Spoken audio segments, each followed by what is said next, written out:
आयोजित केलेल्या या परिषदेसाठी उपस्थित केंद्रीय सहकारिता मंत्री माननीय नामदार BL वर्मा जी, केंद्रीय मंत्री नामदार भारतीताई पवार,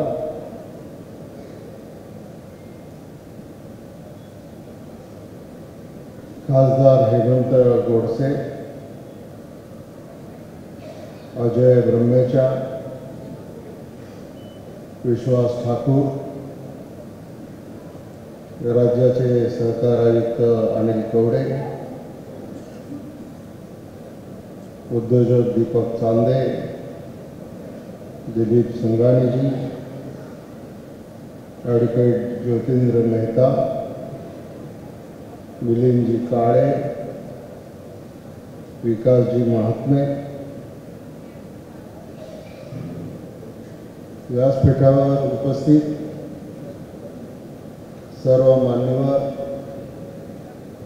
राज्यामधून आलेल्या वेगवेगळ्या बँकांचे चेअरमन, संचालक, अधिकारी, कर्मचारी आणि सहकार क्षेत्रातले सर्वच कार्यकर्ते, मी आपल्याला पहिला माझा नमस्कार. आज खरं तर आपल्या देशाचे सहकारिता मंत्री नामदार अमितभाई शहा हे या ठिकाणी येणार होते. आता वर्माजी आले, हेही काही आपल्यासाठी कमी नाही, परंतु ही जी परिषद 2 दिवस चालणार आहे, या परिषदेमध्ये अनेक तज्ञ व्यक्ती बँकिंग क्षेत्रातल्या आपल्याला मार्गदर्शन करतील. आपण देखील जे प्रश्न चर्चेत आलेले त्या प्रश्नाच्या संदर्भामध्ये लेखी स्वरूपामध्ये जर काही माहिती दिली आपण, तर राज्य सरकार सुद्धा त्याच्या संदर्भामध्ये विचार करून निर्णय घेईल. आमचे सहकार आयुक्त पूर्ण 2 दिवस परिषदेला थांबणार आहे आणि या क्षेत्रातल्या प्रश्नाच्या संदर्भामध्ये आपल्याला काम करायचं आहे. आपल्याला सगळ्यांना माहिती आहे की या देशाच्या सहकारी चळवळीचा, विशेष करून महाराष्ट्रामध्ये गेल्या 100 वर्षापासून जास्त काळ सहकार क्षेत्राच्या माध्यमातून देशाच्या विकासामध्ये मोठं योगदान दिलेलं आहे. आणि सध्या जगामध्ये आर्थिक तसेच माहिती व तंत्रज्ञान क्षेत्रामध्ये मोठ्या प्रमाणात बदल होत आहे. आर्थिक साक्षरतेचं प्रमाण हे वाढत चाललेलं आहे. या निमित्तानं या सहकारी चळवळीचे जे पिलर्स आहेत महाराष्ट्रातल्या, माननीय वैकुंठभाई मेहता डॉक्टर धनंजयराव गाडगे, स्वर्गीय यशवंतरावजी चव्हाण, माननीय वसंतदादा पाटील, माननीय शरदरावजी पवार या सगळ्यांनी या सहकारी चळवळीला यापूर्व काळामध्ये राजाश्रय दिला, पाठिंबा दिला आणि आता आपल्या देशाचे सन्माननीय पंतप्रधान माननीय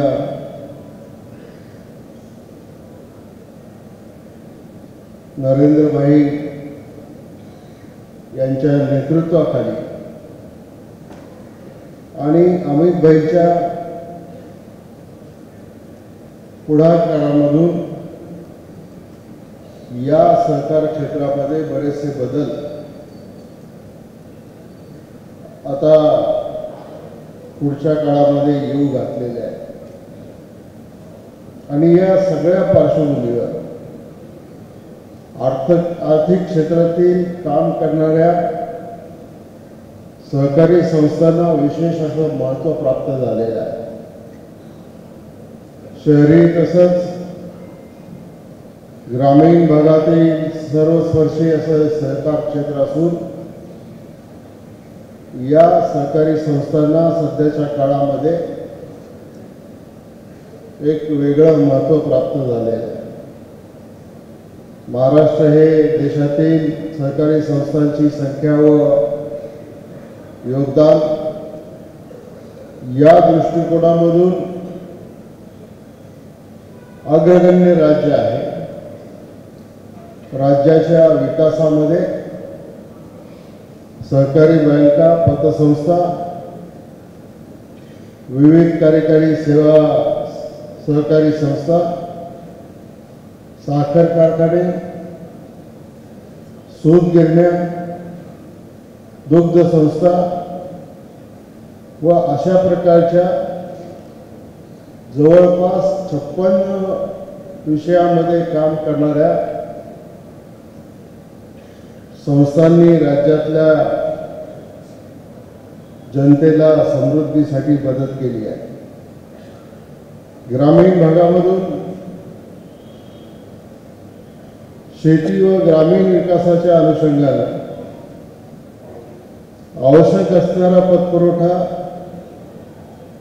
वस्तू पुरवठा व सेवा पुरवठा या बाबत विशेषपणे काम करण्यात आलेलं आहे व सद्यस्थितीत सुद्धा हे काम चालू आहे. 97व्या घटना दुरुस्तीनंतर राज्यामध्ये राज्य सहकारी निवडणूक प्राधिकरणाची स्थापना करण्यात आली असून त्याद्वारे निपक्षपातीपणाने व नियमितपणाने सहकारी संस्थांच्या निवडणुका घेऊन पार पाडण्याचं काम आपण करतो आणि संस्थांचं लेखापरीक्षण व त्याबाबतची दोष दुरुस्ती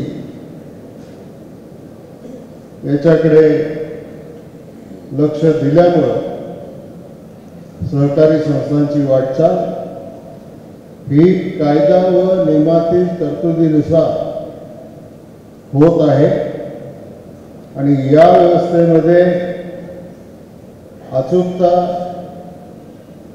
पारदर्शकता व वेग येण्याच्या दृष्टिकोनातून विशेषतः बँकिंग क्षेत्रामध्ये कोर बँकिंगची सिस्टीम आपण लागू करण्यामध्ये आपण पुढाकार घेतला आणि या सुविधा पुरवण्याचा प्रयत्न आपण करतो. मी माननीय पंतप्रधानांचे आभार मानी यांनी देशाच्या पातळीवर स्वतंत्र सहकार खात्याची निर्मिती करून एक सुयोग्य असं पाऊल टाकलेलं आहे आणि अर्थातच त्याची धुरा एक कष्टाळू आणि अनुभवी नेते माननीय अमितभाई शहा यांच्याकडे दिलेली आहे आणि हा मान प्राप्त करताना या क्षेत्रातली त्यांची असलेली कटिबद्धता व क्षेत्रासंबंधी वेगवान पद्धतीने निर्णय घेऊन सिद्ध केलेली आहे असं म्हटलं तर ते वावगं ठरणार नाही। बहुराज्यीय नागरी सहकारी कायद्यात आमूलाग्र बदल केले गेले आणि आर्थिक शिस्त व सभासद ठेवीदार यांच्या सुरक्षिततेच्या दृष्टीने काही आर्थिक परिमाणं बंधनकारक केलेली आहे। केंद्र शासनानं विशेषतः ग्राम स्तरावरील कार्यरत असणाऱ्या विविध कार्यकारी सेवा सहकारी संस्थांच्यासाठी आदर्श पोटनियमाची निर्मिती, संगणकीकरण, PM किसान व जनऔषधी सारख्या बाबींचे परवाने, कॉमन सर्व्हिस सेंटरची स्थापना या व अशा अन्य बाबींच्याद्वारे या संस्थांचं आर्थिक बळकटीकरण करताना त्यांच्या सभासदांना शेती, ग्रामीण विकास व अन्य दैनंदिन गरजांचा योग्य पद्धतीने पुरवठा केला जाईल याची दक्षता घेण्याचा जाणीवपूर्वक प्रयत्न केलेला आहे आणि ही बाब निश्चित आपल्या दृष्टीने महत्त्वाची आहे।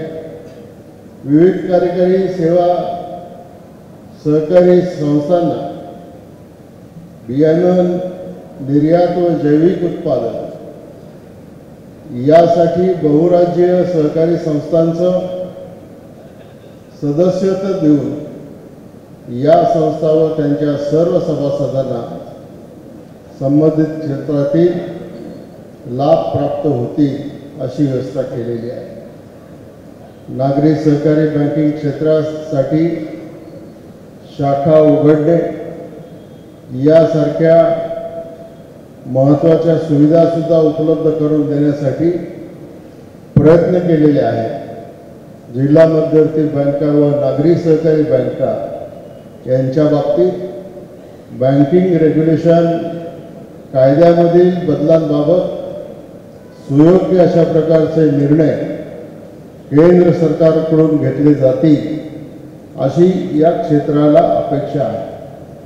नागरी सहकारी बँकांमार्फत कमी खर्चाच्या अर्थात कासा डिपॉझिट्स च्या ठेवी वाढवणं व लहान उत्पादक घटकांच्या लोकांना कर्ज पुरवठा करणं या बाबीकडे विशेष लक्ष देण्यासाठी सांगण्यात आलेलं आहे।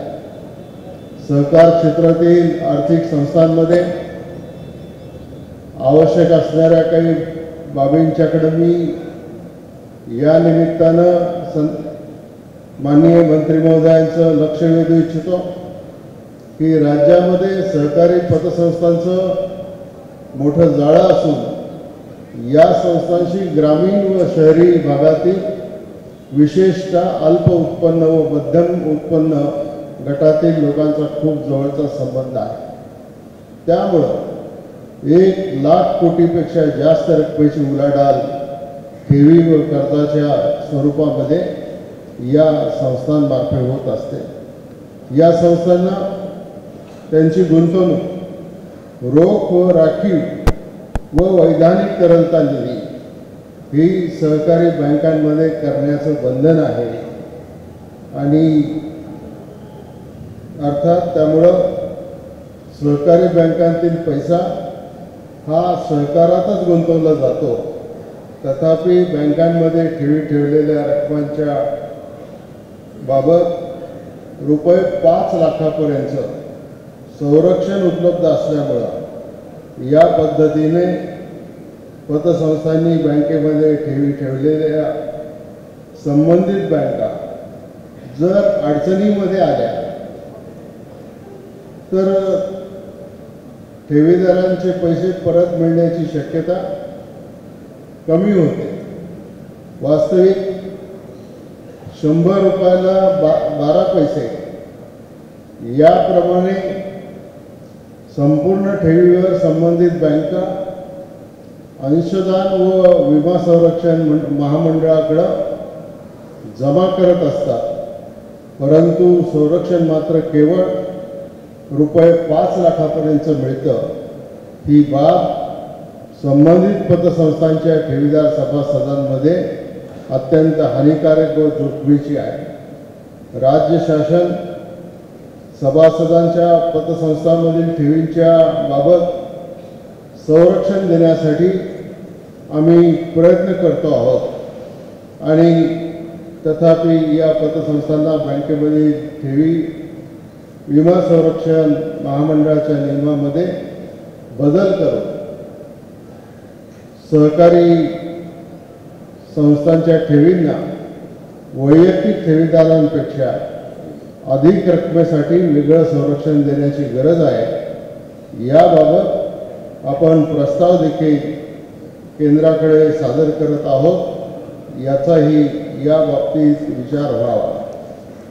बँकांमधील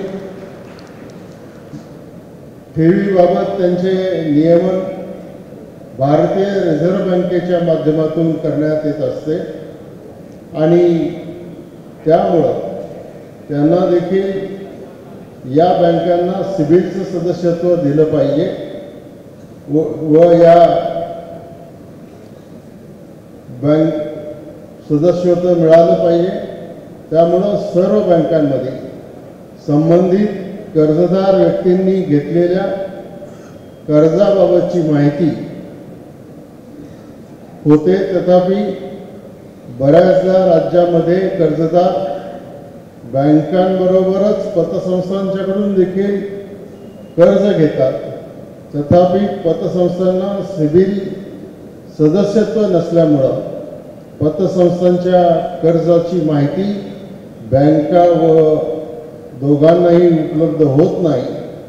या स्थितीमध्ये संबंधित बँका पतसंस्थांची कर्जदारांची फसवणूक होते.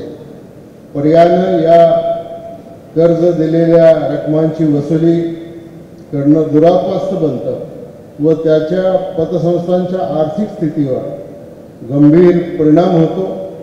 यास्तव केंद्र सरकारच्या पातळीवर आवश्यक त्या कायद्यामध्ये सुधारणा करून अथवा भारतीय रिझर्व्ह बँकेकडून अधिसूचित करून या संस्थांना सिबिलचं सदस्यत्व देण्याबाबत कार्यवाही व्हावी अशी आमची मागणी आहे. राज्यामध्ये 20,000 पेक्षा जास्त विविध कार्यकारी सोसायट्या सेवा सहकारी संस्था असून या संस्थांमध्ये केंद्र शासनाने निर्देशित केल्याप्रमाणे कोर्ट नियम स्वीकारले असून त्याचे संगणकीकरण देखील प्रगतीपथावर आहे.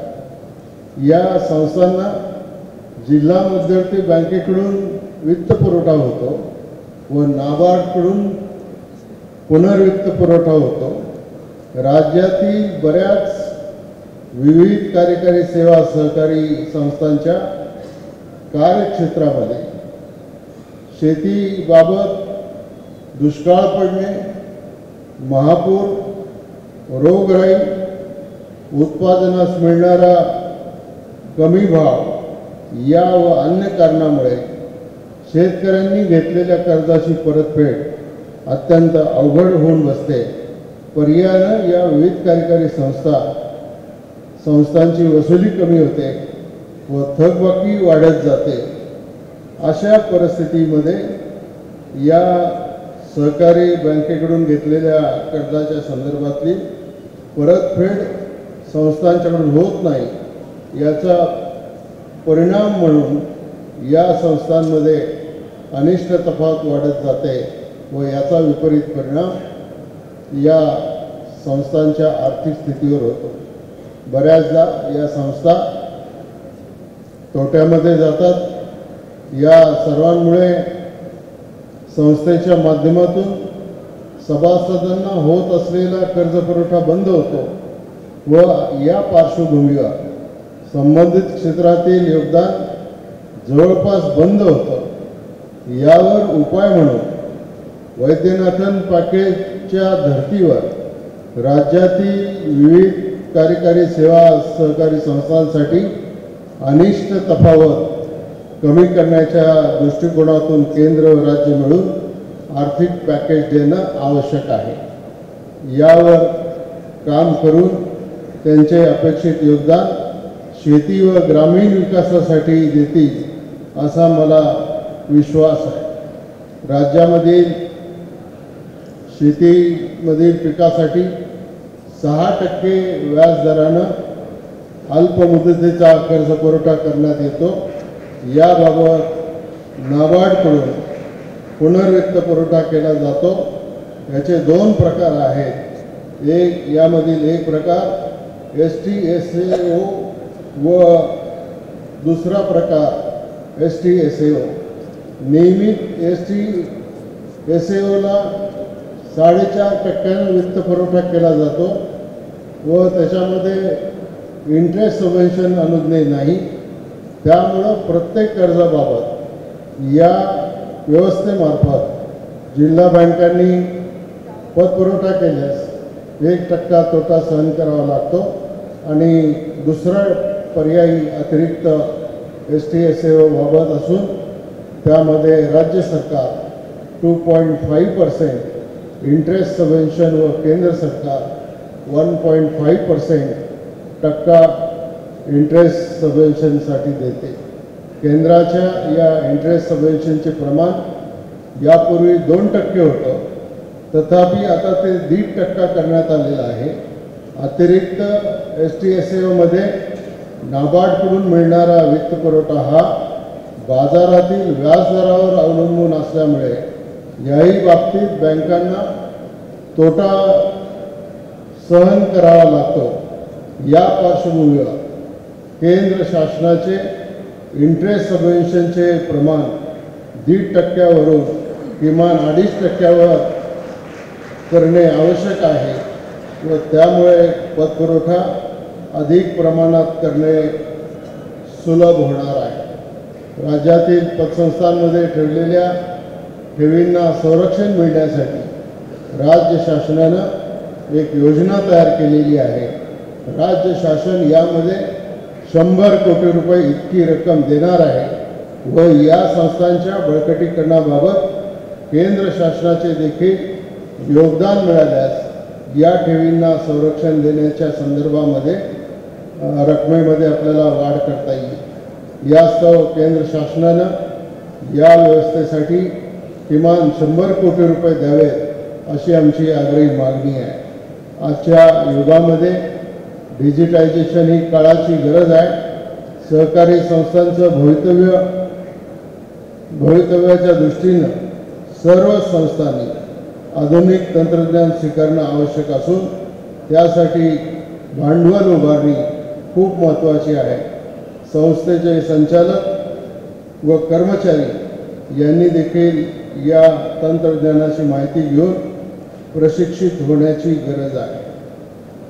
मैं मंत्री जी से विनती करूंगा, अभी जब केंद्र सरकार इसके बारे में पॉलिसी बना रहा है तो महाराष्ट्र गवर्नमेंट भी इसमें अपना कंट्रीब्यूशन दे रहा है. मैं इस सभागृह में उपस्थित सभी बैंकों के पदाधिकारियों को रिक्वेस्ट करूंगा कि अगर आपके पास इससे कुछ अलग सुझाव है, कुछ सजेशंस है, तो हम वो कम करने के लिए केंद्र सरकार के पास उसका एक चेस्ट करना चाहते हैं. और दूसरी बात मैं एक आपके सामने रखता हूँ. हमारे देश में नेशनलाइज बैंक्स भी बहुत है और नेशनलाइज बैंक से जब भी बड़े बड़े कर्जे बड़े बड़े लोगों को 5,000 करोड़ 10,000 करोड़ दिया जाता है और अगर वो आदमी वो कंपनी भाग जाती है तो बैंक तकलीफ में आती है, और बैंक तकलीफ में आने के बाद जैसे भारत सरकार बजट के माध्यम से इस बैंकों को इक्विटी बनाने के लिए गवर्नमेंट से पैसा देती है, ऐसी ही कुछ योजना नागरिक बैंकों के बारे में भी करना चाहिए।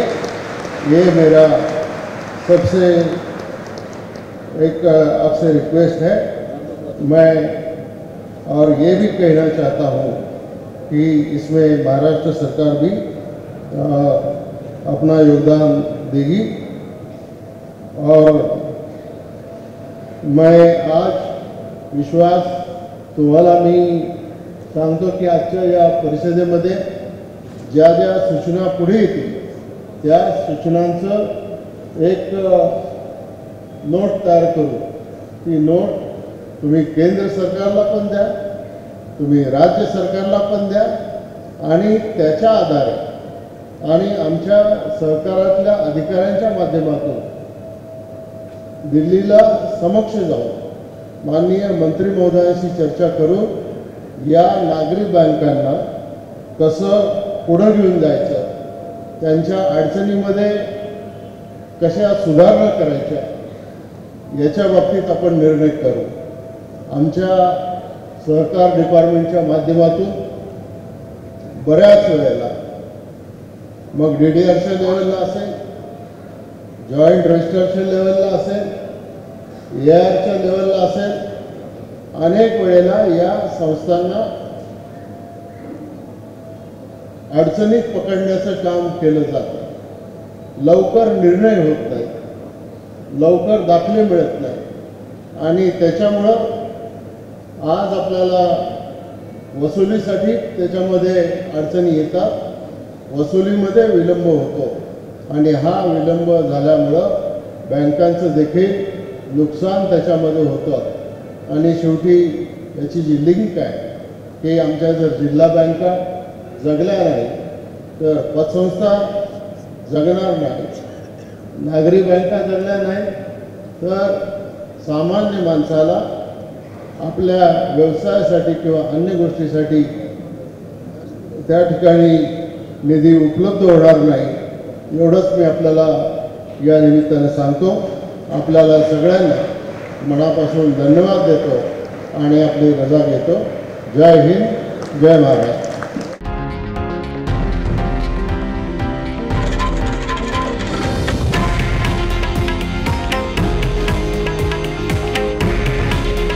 हे आहे देशातील नंबर 1 न्यूज नेटवर्क आणि आपण पाहत आहात TV9 मराठी। काळजी तुमची, हित महाराष्ट्राचं।